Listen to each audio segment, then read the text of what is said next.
Madi Sharma es la fundadora y directora de Madi Group, un clúster internacional de empresas del sector privado, empresas sociales y ONGs. La filosofía del grupo es crear ideas innovadoras que puedan ser aplicadas en las comunidades donde el grupo opera, generando un impacto global que beneficie el desarrollo de una sociedad sustentable.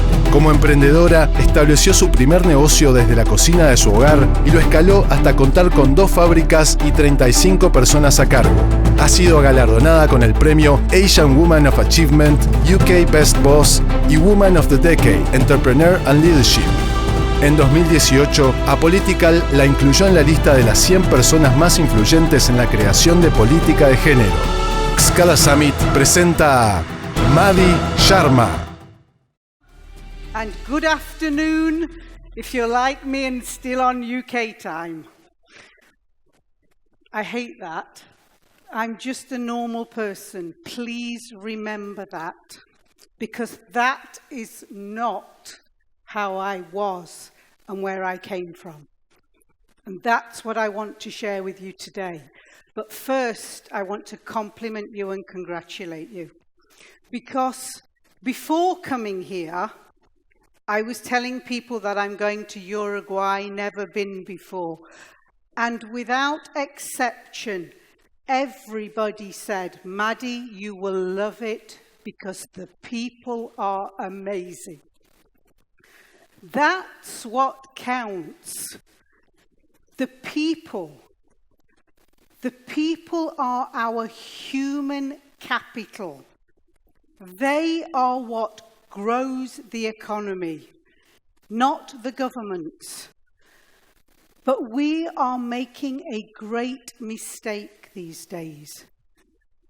We have perceptions and we have judgments. And often this is what is stopping people from realizing their true potential. And as a result, we have billions of lost opportunities. Now, you can monetize those lost opportunities, but you can also work out that we are losing social fabric, we are losing cultural fabric, we are losing our environment and our planet. So it's not just about the money. Let me take an example. As I walked up onto the stage, you had already started to judge me. Subconsciously, probably. But you were there thinking, wow, what an old woman. What can this European from the land of Brexit tell us? Strange dress, hair, whatever it was, you made some judgments. And that's how we go through life. Your judgments on me are probably correct. I am old. I'm a grandmother. And I'm also probably the least qualified person in this room. I definitely have no experience on Latin America and the Caribbean, apart from having visited both several times. But you definitely would not employ me. I have no qualifications. I have no skills, recognized skills. I have no formal training. I have no CV because I have no degree.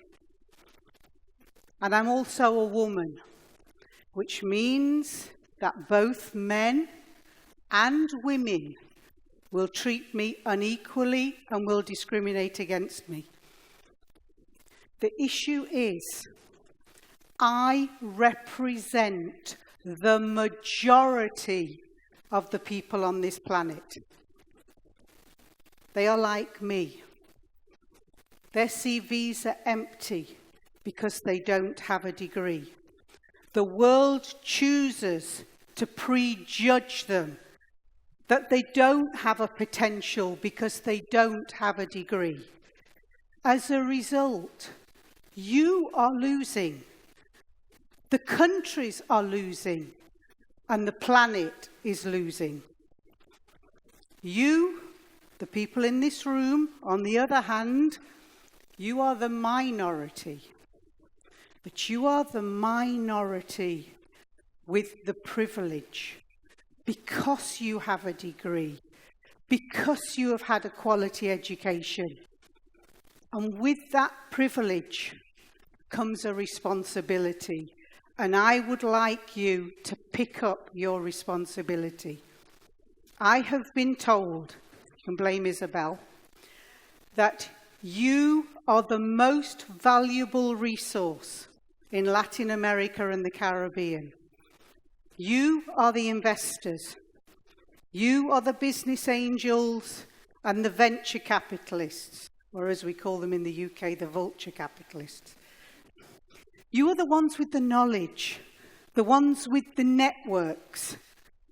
You are the change makers. You are the ones who can empower our human capital. So I want to share with you what change, investment, and responsibility looks like. For a few minutes, step into my shoes. At the age of 16, my dad told me that business was no place for a woman. All Indians are going to be doctors, dentists, or pharmacists. So I got packed off to university to do pharmacy. It wasn't what I wanted to do, so I dropped out. Please, don't make your children do something that they don't want to do. Empower them to do what it is that they want to do. I got married at the age of 19. I married a man 12 years older than me, divorced, and my parents cut me off completely because he wasn't their choice. Sometimes you need to listen to your parents because they do know best. At the age of 23, I was told I was over-enthusiastic for my job. How can anybody be over-enthusiastic for a job? And it was a banking job. I had the most number of cash errors in the whole of the bank on record because I was bored. So I took my enthusiasm, I left the bank, and I had 2 beautiful daughters. At the age of 28, I was told I would never succeed in anything that I wanted to do because I was a woman. That is by my now ex-husband. Yes! But the reason he's my ex-husband is because he put me on the floor and he kicked me. And he repeatedly kicked me. For 2 days, I couldn't move off the floor. The greatest crime we have in society remains domestic violence. And still, the politicians choose not to address it. It is the biggest discrimination against women because it's 1 in 3 women that it affects. It's 1 in 5 men also.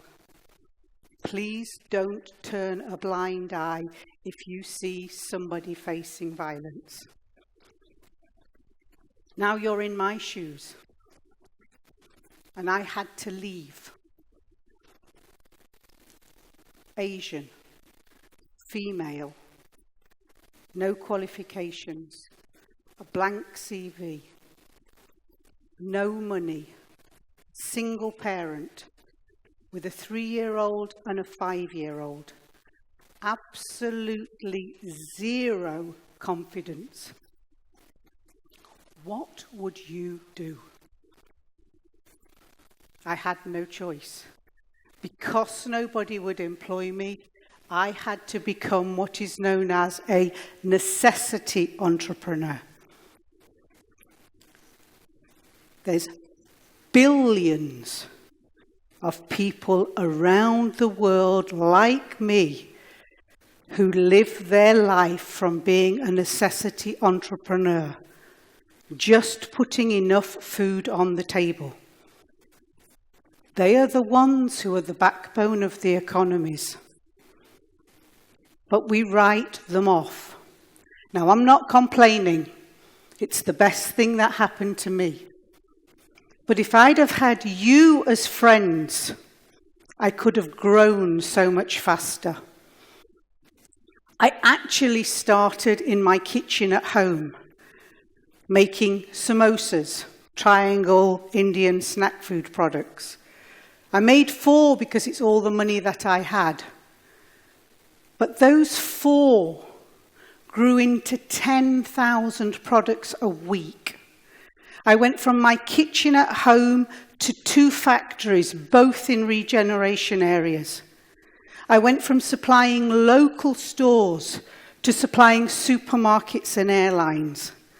And I went from just me to 35 staff, every single one of them long-term unemployed. Why? Because like me, society has written off the unemployed. We don't think they had any value. Well, let me tell you, my success from my food company came from my team. Staff are your most valuable asset. And my staff were the ones who grew my company. Please don't write people off. As a result of our success, I became Asian Woman of Achievement, the UK's best boss, and I was appointed by the Prime Minister of the UK to the European Economic and Social Committee in Brussels, where we look at policy and policy making. My specific area of expertise is women, gender, and entrepreneurship. And at the same time, I still run the companies. And I have to put my hand up to tell you that 8 years later, I failed. I lost everything. Undercapitalized businesses fail. Most women-owned companies are undercapitalized. Most women in business are discriminated against by investors.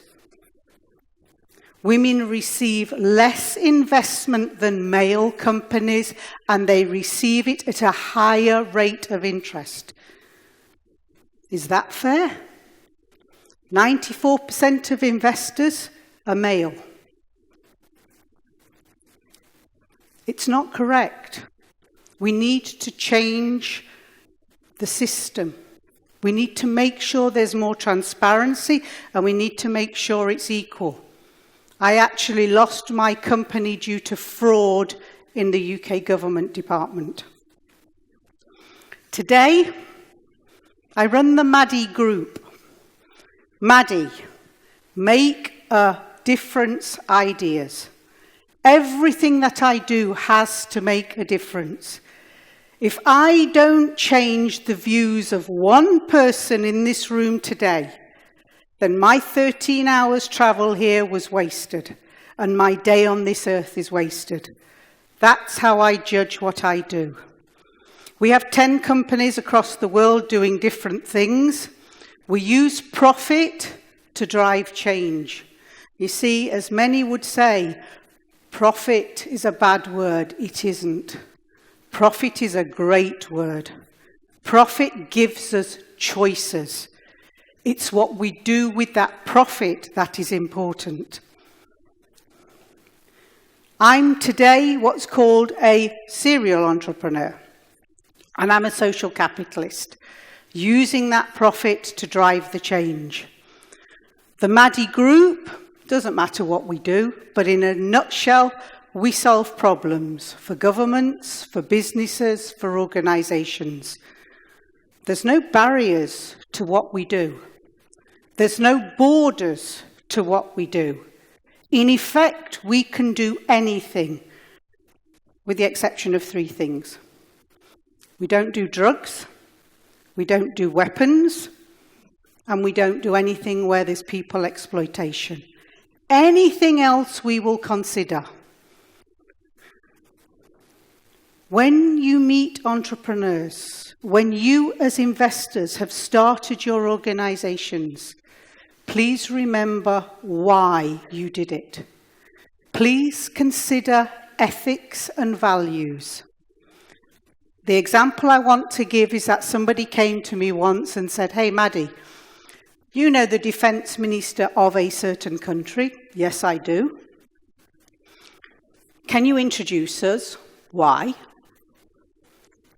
"We want to sell them our aircraft, defense aircraft." Defense aircraft. Defense aircraft means it has weapons attached to it. I said no. But they said, "Come on, Madi, you know how much commission you can make?" Commission on the sale of a defense aircraft is millions. We work with villagers in Bangladesh, Afghanistan, Pakistan, India.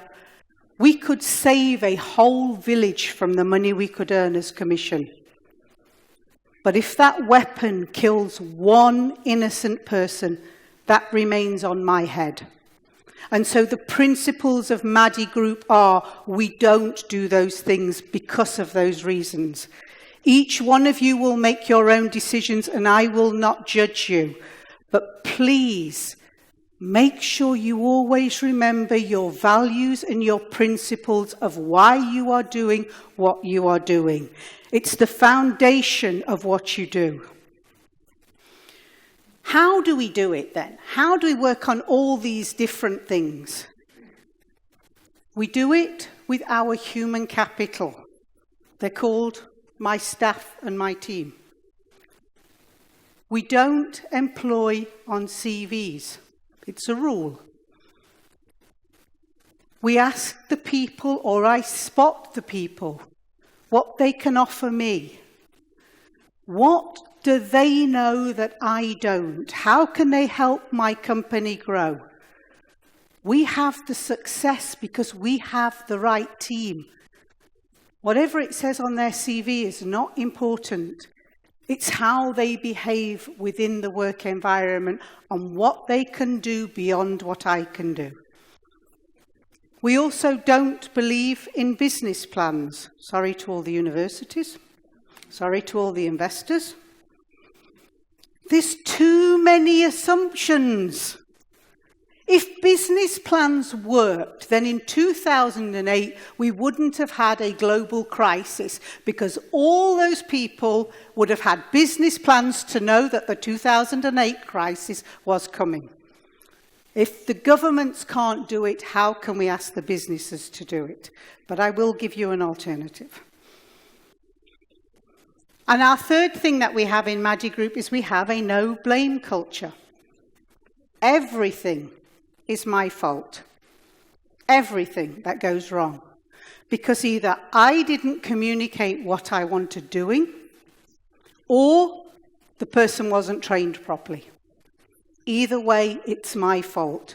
As a result of giving my team trust and responsibility, they excel beyond expectations because they know I'm covering their back always. My first product that we sold was €1. My current business deal that we've been working on was €1 billion. In my head, it's just extra zeros. But who would have said whether I was a high-growth business or not? Who would have said whether I was a gazelle or not? Because in the UK, if you were food manufacturing, they'd written you off. Too many staff, not enough profit. But look where I am today. We have to stop judging and just trying to pick the winners. We've got to help anybody who's helping our economy. I still have no qualifications. I still have no training. And I still have no recognized skills. And yet I'm working on disruptive technologies. I'm still unemployable because I don't have a degree on my CV. You'll be amazed how many contractors turn me down because that degree is missing. And I remain single because men can't cope with an independent woman. My definition of success is not how much money I've got in the bank. It's not how many awards I've won. My definition of success is that I wouldn't change my life with anybody else on this planet. How many people can say that? We have a whole media, we have one here, perfect. We have a whole media industry that's talking about reality TV with celebrities, because everybody wants to be somebody else. I am perfect in my own shoes. It's a challenge and it's a struggle, but I love it. And this is entrepreneurship. This is what I want to share with you about the passion of entrepreneurship. I wrote a book, Madi No Excuses, about entrepreneurship, about how to be an entrepreneur. And in my book and in my articles that I write as a freelance journalist, entrepreneurship gets a capital E always. Because we have to respect our entrepreneurs. Entrepreneurs create jobs, they create wealth, they pay their taxes, the employees pay their taxes. We support regeneration, we support community growth. Even if we're not employing people, we still have that effect through things like corporate social responsibility, CSR. We invest in people, in technologies, in innovation. We grow our people through skills, through training. We develop our human capital. Entrepreneurship is the backbone of the economy. It's 99% of businesses. We cannot keep ignoring them just because we don't understand them, because there's too many of them, and because they are too diverse. Everyone is an entrepreneur. Entrepreneurship, please bear this in mind, is not just about business startup. Entrepreneurship, by its definition, is having an idea and turning an idea into an action. That means if you are at home and you're a housewife, you can be an entrepreneur. If you're in the public sector, you can be entrepreneurial. If you're in a trade union, you can do the same. Or, as we're discussing today, you can also have business startup. Let me give you an example of the power of entrepreneurship. If I give you 1 peso, and you give me 1 peso, we each have 1 peso. But if I give you 1 idea, and you give me 1 idea, we each have 2 ideas. It's growing those ideas that are important. Because there are 3.5 million people in Uruguay. There are 639 million people in Latin America. And there are 7 billion people on this planet. If you give each person the opportunity to turn just 1 idea into an action, how many of the global problems could we solve? Hunger, poverty, health problems, climate change. The list goes on. It's not going to be the politicians who solve your problems. It's going to be the people. And you in this room are an integral part of that process. You can help turn these ideas into action. And please, don't dismiss people because they're too young or they're too old, or worse, because they're women. Just go off track slightly. I'm not doing the feminist talk. But women have created the most jobs since the financial crisis of 2008. Women have created the most SMEs, small to medium-sized enterprises, since the financial crisis. Women in the US turn over $350 trillion. Isn't that something we all want? Women are in every single sector of the economy now. We're not just making jewellery or cooking food at home. We're in transport. We're in healthcare. We're in infrastructure development. We're in the digital economy. Please don't write us off, because we outperform men in business over the long term. And as investors, you are supposed to be looking for your return on your money. So it makes sense to invest in women. I don't know if anybody's told you, but the 21st century is the era of co-working, collaboration, cooperation, and collateral. And collateral is our human capital. So we must value it. You have the power to make the change. You have the power to stop the discrimination and to stop the judgment. In order to do that, you're going to have to take a risk and you're going to have to trust. But the rewards will be worth it. And hopefully the countries will also recognise your contribution to that growth. Please make sure the growth is sustainable growth. Because today in business, it's about ethics and values. Brands are disappearing for making one mistake, either lying or falsifying data. Please make sure your businesses know why they're doing and have the principles in place. Your commitment, your responsibility is not just about the money you give or you loan. Yours is about creating an ecosystem for business, exactly as was talked about earlier. It's that holistic policy environment, somewhere for businesses to work, somewhere for them to operate. We need that environment to empower entrepreneurs, and you have that gift in your hand.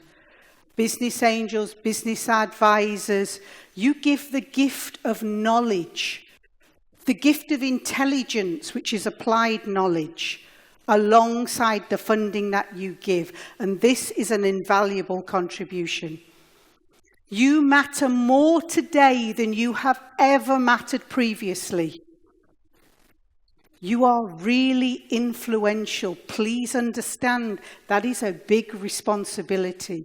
You are the ones who can make governments change their policies. We used to talk about B2B, business to business, or B2C, business to consumers.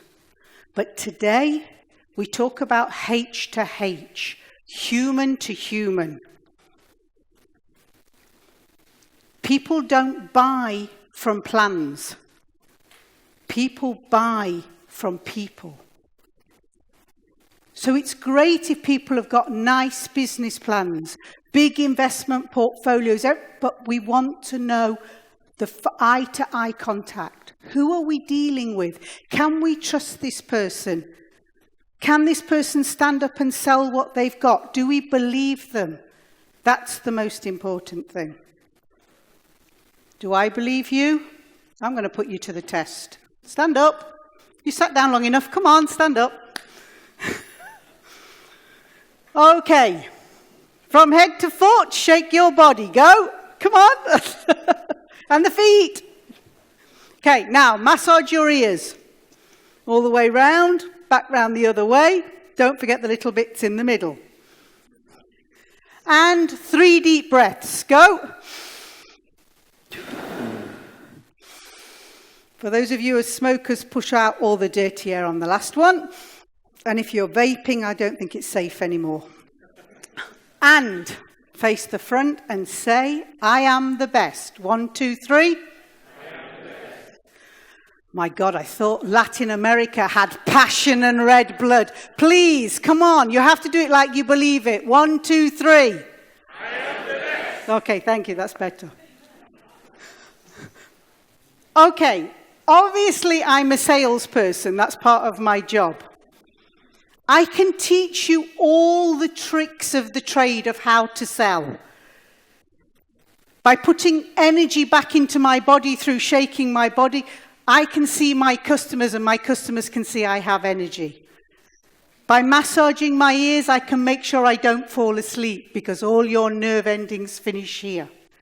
3 deep breaths puts oxygen back into the system so I can negotiate instead of carrying on talking all the time. The one thing we cannot teach anybody, it's not on a university course, it's not in a book. The one thing we cannot teach anybody is to believe in themselves. So if you don't look in the mirror every morning and go, I am the best, there's a good chance you are not going to be the best. But I want you to pick up your entrepreneurs and be with your entrepreneurs and tell them to believe in themselves. Tell them how good they are and tell them that you believe in them. It's so important. It's so lonely being an entrepreneur. Not knowing how you're going to pay the salaries. Not knowing whether you're going to get another customer. Not knowing whether somebody is going to help you because there was nobody to help me. That's why I'm standing up here. To ask you to please help. Don't judge. Just help. Even if you believe you can't lend them any money, explain why. Explain how they need to change. Don't discourage them. Just tell them that you remain there because you have to understand that if we make entrepreneurs believe in themselves by being by their side, we can also mentor them. We can network them, and we can promote them. And if they win, you win. And so does the country. And that's the equation that we have to start believing in. That's the win message. So, are you ready to take the challenge? How do you do this? Let's go back to the business plan bit. Did you know there's not a successful entrepreneur in the world who started their business with a business plan? Why do we teach business plans? We teach business plans for investment.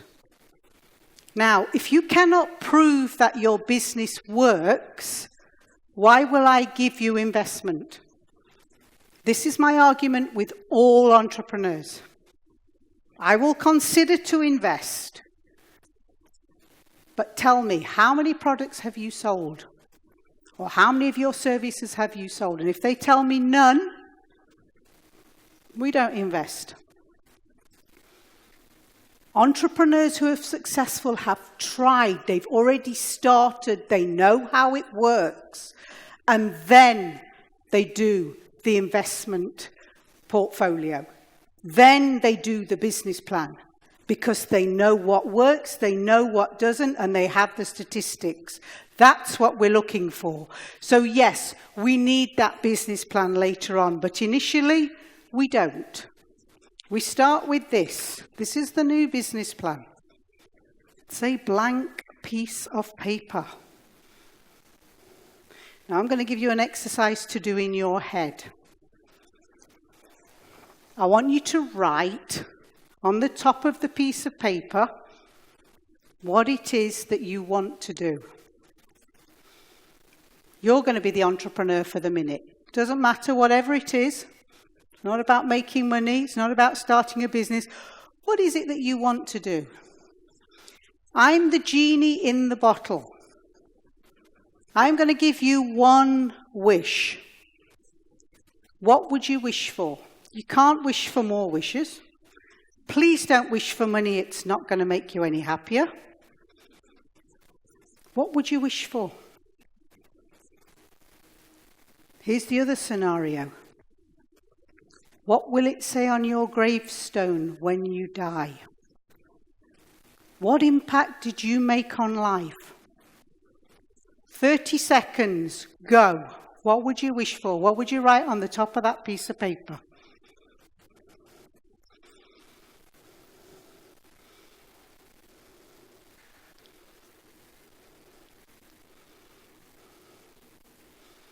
It's not 30 seconds, but hands up if you've done it.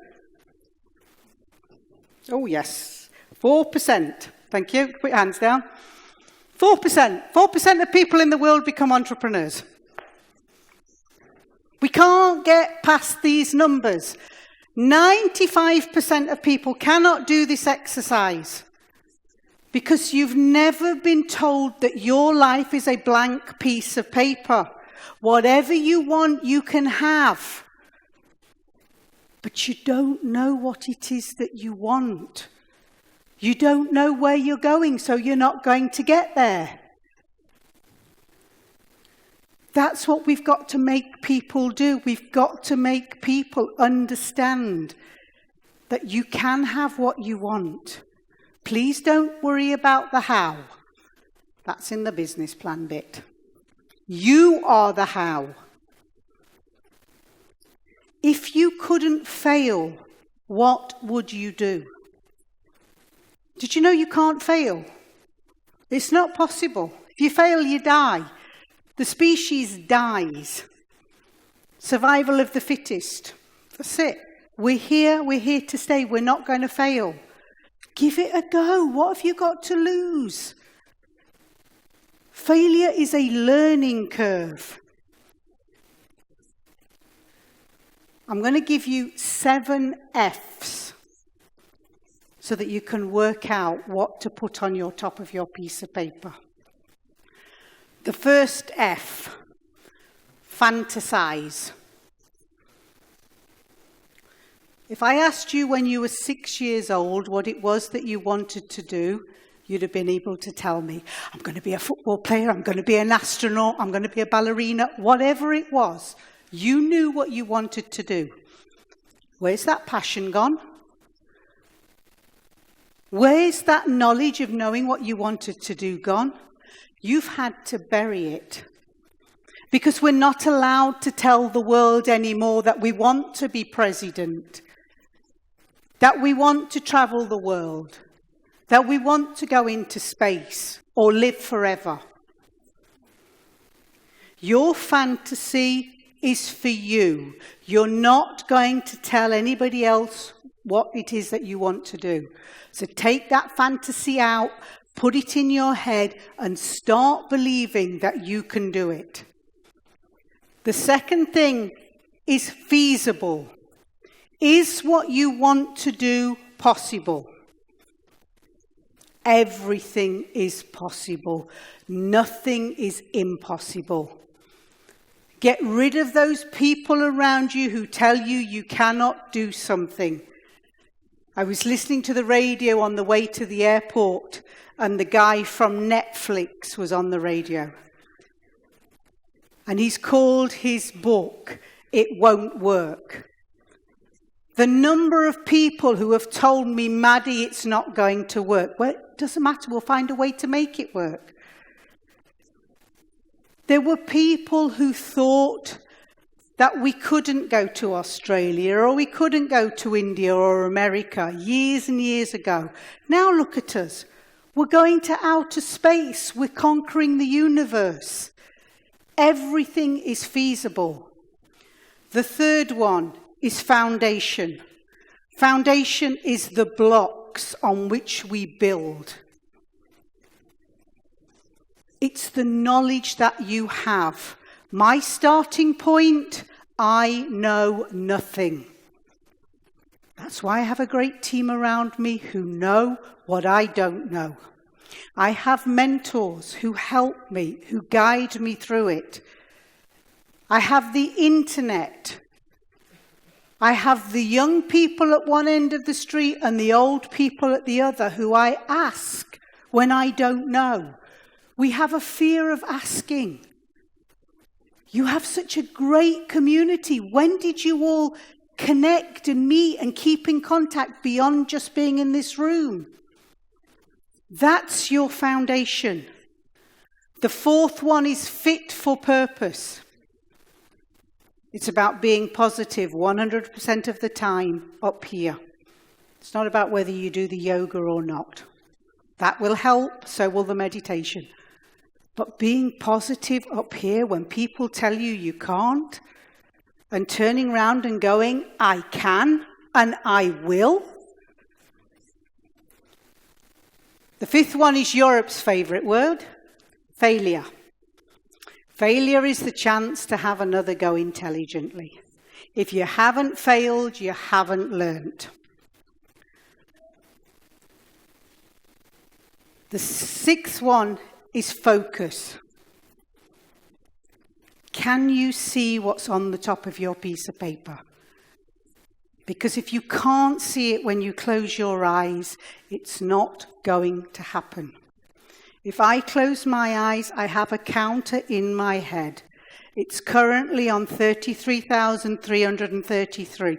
I don't know where the 333 has come from, but it appeared today. It's 33,000. I'll explain why in a few minutes. And the last one is face. And face is, I have to believe in you today, of your ability to create it tomorrow. The fact that you know, and I can look in your eyes and I can see that you are going to achieve what you've told me you're going to achieve. Because then I am going to invest in you. I am going to help you. That's what Isabel told Rudy. I need a speaker. Rudy knows me. Rudy told Isabel, Madi will do it. There's no organization or who can we look at. We know each other. It's getting those networks to make things happen like this because business is like this today. So your homework is to find your raison d'etre, your reason to be. What is on your piece of paper? You have to read it out and tell the universe what it is that you're going to do. Every morning and every night. That's how it works. And I know because 33,000 people have told me that it works. They've either read the book or I've given them my bead and you're also going to get a bead. You are part of what is on the top of my piece of paper. The top of my piece of paper reads that I want to turn 7 billion ideas into action. Now, if I can do what I want to do, you are going to be able to do what you want to do. By you doing it, you become one more of my numbers. But you will go on to share it with others, and so my numbers get done much faster. I'm not here by accident. I'm here because I know you can help me. I'm also here because I know my why. Why are you here? Why are you in the room today? This is my why. Nico is 8 years old and Maya Rose is 6 months old. They're my grandchildren. This isn't the planet that I want to leave them. I need those entrepreneurs to change this world for my grandchildren. We need them to save the planet. We need our human capital to make the change. We need together to empower the human capital. So for those of you who want to help me, when you go out for your coffee, there is one of these beads. Each one is individual. No two are the same because each one of us is unique. So they're all handmade by Tibetan women in exile in India. You take the bead, You tell the universe what it is that you're going to do, and you put the bead inside your wallet. Every time you open your wallet, first of all, you think of Madi. That's branding. Second, you remember your commitment to make the change. Gandhi said, you must be the change you want to see. Madi says, you must be the change you want to see. No excuses. Thank you very much. Muchas gracias.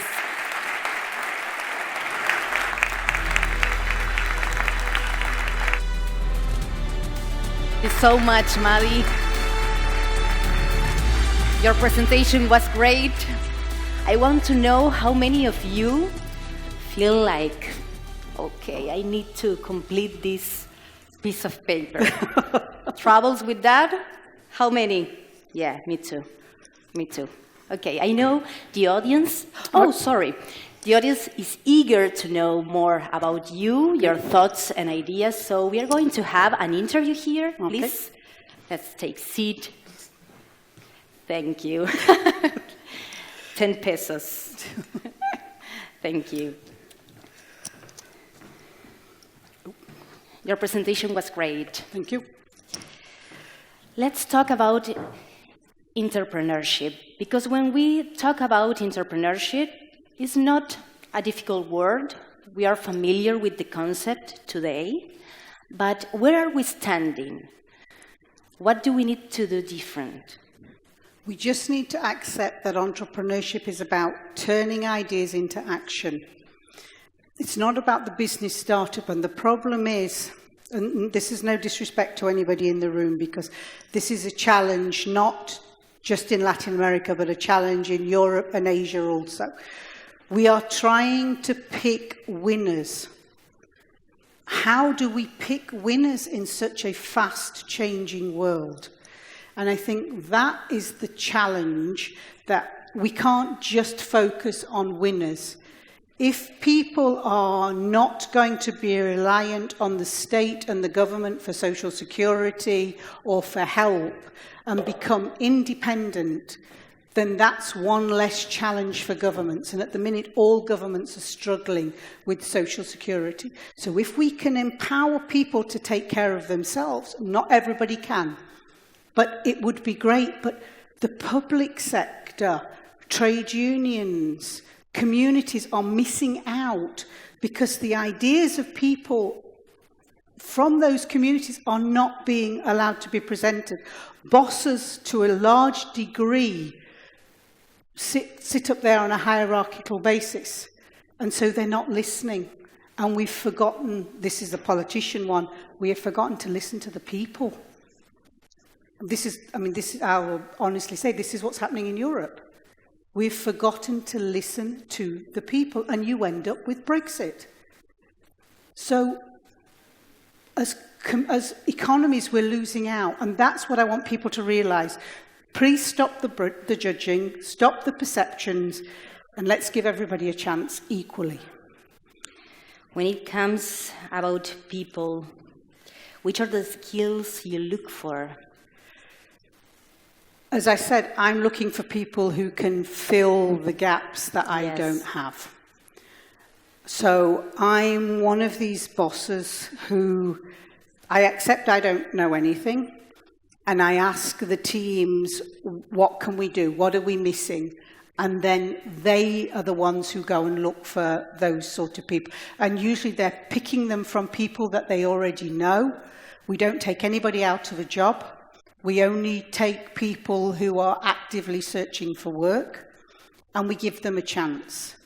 And what we've found is that by doing it this way, we've grown in different directions because they've done something that they know that we didn't even think about. Let me give you an example. My background is my father is Indian, and I have a business in India. And I met this girl at British Airways. She used to check me in. And we became friends, and we found out we lived at the end of a street. Now, there are 20 million people in Delhi, so how you find somebody who lives at the end of your street is very rare. She invited me to her wedding. She had to leave work because British Airways works at night and Indian families don't let the girls work at night. So she asked me if she knew anybody who wanted a job, was looking for workers. So I said, okay, let's try it. You become my PA. She gets up 4.5 hours before I get up. So my work is sitting on my desk. And she goes to bed 4.5 hours after me, and I leave her work. And I started taking pictures of all the business cards that we got and sending her them. And she forms the database, and we write a letter to all the people. And our work started to increase massively. So I said to her, well, how are you doing it? Because I'm sending you loads. Plus she was working for 2 or 3 people doing the same thing who were friends of mine. And she says, oh, we have a whole team of people now. What do you mean we have a whole team of people?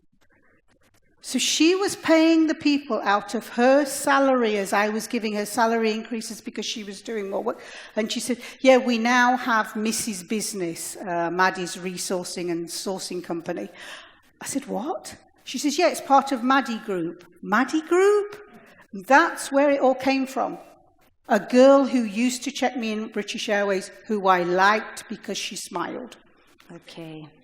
There is an issue with self-confidence. Do I have an issue with self-confidence? Not you, of course. I have a massive issue with self-confidence. No, don't be fooled. Please don't be fooled. So there's a difference. You also have to find a mask sometimes for some of the things that we do. Okay. I hate that introduction. And I said to Joachim, please don't do an introduction. He said, no, Madi, we've already prepared it. That's okay, great. I'm a guest. I can't tell him not to put it on. But I hate it because you then have high expectations. Actually, I have low self-belief. I can't watch myself back on videos. I don't like it. My team has to check all our stuff that goes out. Apparently, a lot of women also suffer from this, but so do men. We all have an issue with self-belief, and some people have it much more than others. And we have to accept that. But that's why I ask you, please help others. It's about belief. It's about habits. What do you think? It's about positive mental attitude, okay. But you can't be positive all the time, despite me saying fit for purpose is positive all of the time. But that's where when you have good friends who say to you, yes, come on, you can do it. Look, I'm giving you 10 euros or £10 or £10,000 or £10 million. It means somebody believes in you.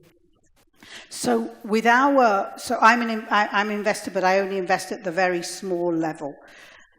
Because I know that if I give 10 euros to a woman in Africa, she can already buy the materials. She can tell her friends that she has an investor from Europe, and her self-confidence goes up. And that makes a huge difference.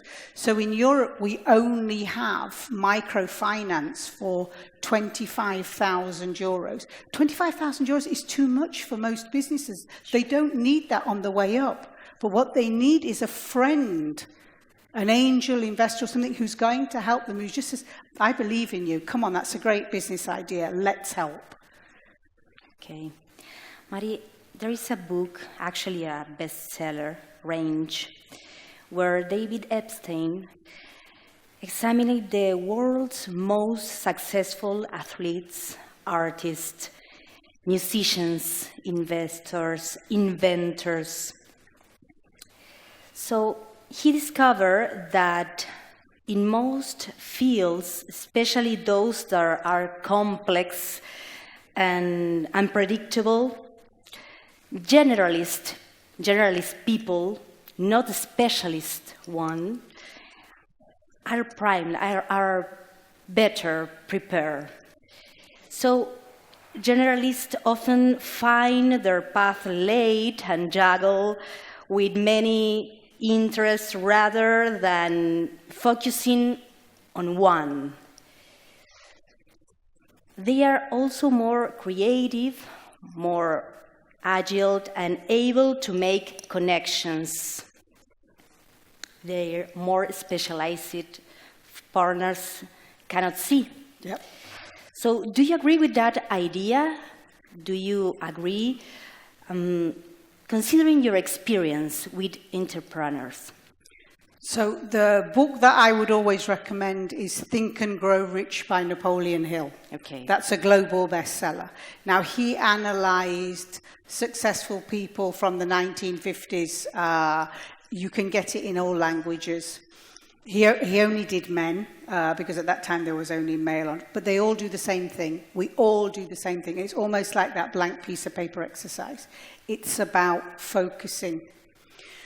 So the biggest issue that entrepreneurs face, Yes. and especially those that are the generalized people, Yes. is they can't focus. I have 10 ideas, I want to do this, I want to do that. So that's my point. What's the one big thing that you want to do? Then everything else that you do has to slot into there. So if, like me, you want to turn 7 billion ideas into action, I can come to a XCALA summit and talk to 200 people who I know are going to go out there and make a difference. So I've got a hit of 200. If I'm going to talk to a group of coal miners, no disrespect to the coal miners who are currently in a job, I am less likely to have the impact I want to have. Okay. So therefore I would balance the two and go, okay, I'm going to a XCALA. That's, even if it is 13 hours away, it's worth it. And so you decide everything. And that's why I say you need to know your why. And focusing is the most important thing that you can do. The athletes, the one thing that they're taught, the football players, is to see that finish line, to picture holding up that cup. And that's what we have to do. We have to get people to visualize winning. Okay, let's talk about Madi Group. Yep. Okay. Tell me, how do you apply this idea, this concept of local idea, global impact? So what we did is, it started actually with Hina, who was the girl in India.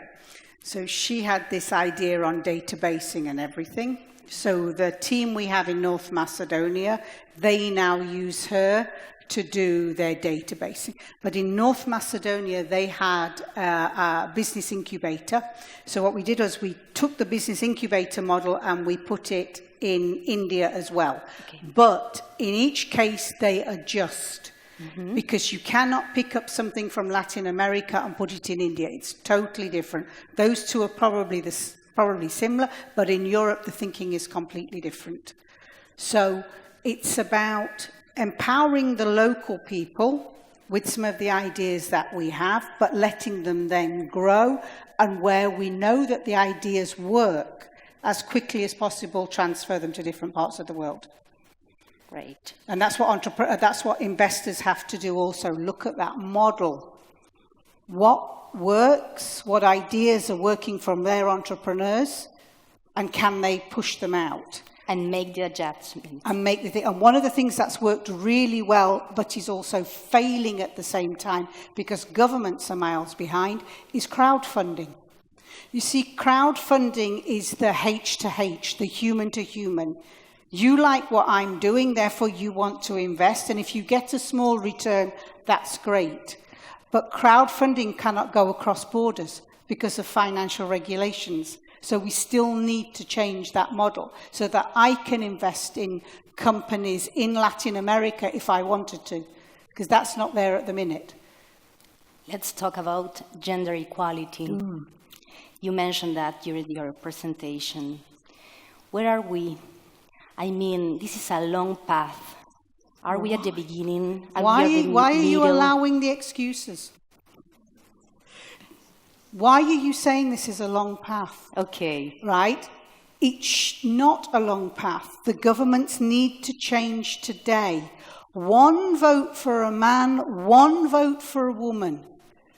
So you have to have the equal number of men and women sitting on decision-making panels. Every single piece of policy made by a government discriminates against women because majority of men voted for it. It's why we have the gender pay gap, the gender pensions gap, We don't have as many women in politics because the system leaves the men to retain the control. We need to change our mentality and to apply changes right now. And we need, the most important thing we need is the strong men who will stand up for equality and parity. They see the discrimination that's happening. And where men stand up and speak out on behalf of women, it's so much more powerful than when women do it. Because if a woman does it, oh, she's emotional and irrational. Oh, she was beaten, therefore that's why she doesn't think. No. I want my kids, I want my grandkids, my grandson and my granddaughter to have equal rights. My grandson is black, so he's also going to face discrimination. Both of them are black. They're going to face discrimination from that. Why do we have this unjust world? We need to start by saying we need to stop the discrimination, whatever kind it is. And at the minute, the one we can absolutely pinpoint where it's happening is in gender. Which is your suggestion to make these changes? Do we need fixed taxes for women? No, we need parity. One vote, okay. One vote. Simple like that. Simple on every, okay. Isabella's not in the room, but I was to say, let's take a XCALA board, right? Is it 50 men, 50% men, 50% women? If it isn't, change it. Because that way, both voices are equally represented. And right. Therefore, if we said, okay, we're going to lend 50,000 euros to women and we're going to lend 50,000 euros for men, but the pot for women has not been used fully, then the board can justify, well, I'm sorry, the women didn't apply for it. And it's much easier when there's women and men. And the women will be sitting there saying, well, we're advertising in the wrong magazines. We're putting it in the wrong media. We're putting it in the media read mainly by men. We're asking for strong and powerful business people to apply for the loans. That sign goes to men. It doesn't go for women. We need to change the language. So that's why the 50-50, it's just the only solution, and we need to do it as quickly as possible. Madi, last question. Ethics are important in business? Very. You talk about ethics and values. Very. Okay, this is very harsh. We are coming to a situation now, political situation across the world where ethics have disappeared. Okay. Trade is just become for trade's sake, just for making money, where the big blocks of countries are doing trade and basically swallowing up the smaller countries. I have a massive problem with China, with its human rights records, with its manipulation of its economy. And yet they are the biggest trading partner of the European Union. And if we are supposed to have human rights values and we are supposed to have ethics, then we need to start questioning. And it's no good companies putting in their annual reports that we are doing corporate social responsibility in one country, but they are doing human rights abuses in another, which doesn't go in the report. This we have to stop. And in the European Union at the minute, the one thing that we've just been working on is investors and investments and the ethics of investments. And now all investments are going to have to be transparent. The investment funds, the investment managers are going to have to be transparent of where their money is going. And this, I think, will be the start of a change. But it's much better if we're aware of it and we ourselves try to make that difference. Madi, there is something that you want to add? Before finishing? Okay. I just want to say, please don't use any excuses. You can do whatever it is that you want to do. Just trust yourself. I guarantee you it'll happen. Thank you so much for your time, Thank you. for Muchas this here in gracias. Uruguay. Thank you. Thank you so much.